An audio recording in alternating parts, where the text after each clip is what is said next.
Today, we're exploring how mindful self-talk, rooted in Stoic philosophy and supported by modern neuroscience, can quietly but profoundly reshape your daily experience. Not through hype, not through denial, through discipline, clarity, and practice. If you've ever been skeptical that thoughts change reality, stay with me. Not because this is motivational talk, but because this is practical. By the end, you'll have tools you can use immediately, not someday, not when life is calm, but right now. Because the goal is not to react better to life, it's to participate in it deliberately. Let's ground this in reality. Every thought you have triggers activity in your brain. Neurons fire, pathways strengthen, responses become automatic. Your brain is not neutral. It adapts to repetition. When you repeatedly think, "I'm behind," or "I can't handle this," or "I always mess things up," your brain treats those thoughts like preferred routes. They become the default, the well-worn road your mind takes without asking permission. The Stoics said the same thing in simpler terms. It's not events that disturb us, it's the judgments we attach to them. Modern neuroscience calls this neuroplasticity. Stoicism calls it responsibility. And here's the empowering part. If the brain can build pathways of doubt, it can build pathways of confidence. If it learned fear, it can learn steadiness. If it rehearsed panic, it can rehearse composure. Each time you interrupt a destructive thought and replace it with a deliberate one, you are not pretending. You are training. You are physically reshaping the way your mind responds. This is not optimism. It's architecture. Stoicism doesn't ask you to lie to yourself. It asks you to speak accurately. Positive self-talk in the Stoic sense is not "everything is fine." It's "this is difficult and I am capable." That distinction matters. Instead of "I always fail," a Stoic response is "I made a mistake, I can correct it." Instead of "this shouldn't be happening." This is happening. Now what is within my control? Words shape identity. Identity shapes action. When you change the way you speak to yourself, you quietly change what you believe you can handle. That belief is called self-efficacy, and it's one of the strongest predictors of resilience. At first, this practice feels awkward. That's normal. The Stoics wrote, reflected, reviewed their days, not because they were enlightened, but because they were training. Just like physical strength, mental strength is built through repetition. Catch the thought. Pause. Reframe. Over time, the effort fades. The habit remains. Visualization is another tool the Stoics used long before it had a modern name. They didn't visualize success to escape reality. They visualized difficulty to meet it well. They imagined adversity, so they wouldn't be shocked by it. They rehearsed calm, so it would be available when needed. Modern neuroscience confirms this. When you vividly imagine an experience, your brain activates many of the same networks as if it were happening. You're not daydreaming. You're preparing. When you visualize yourself handling pressure with clarity, you are rehearsing emotional control. When you pair that image with the feeling of steadiness, confidence, or calm, you strengthen the signal.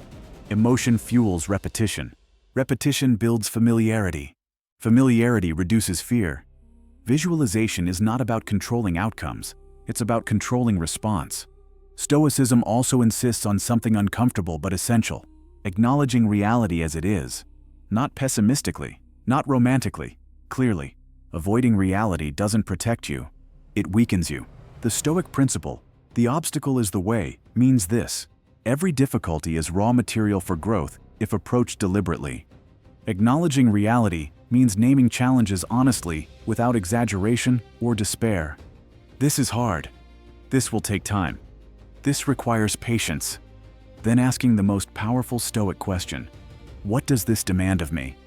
This shifts you from victim to participant, from reaction to agency. The Stoics even practiced anticipating setbacks. Not to worry, but to reduce shock. When hardship arrives and you've already imagined it, it loses power. Prepared minds bend. Unprepared minds break. Consistency is where philosophy becomes character. The Stoics didn't believe virtue was something you had, it was something you practiced. Mental habits follow the same rule as physical ones.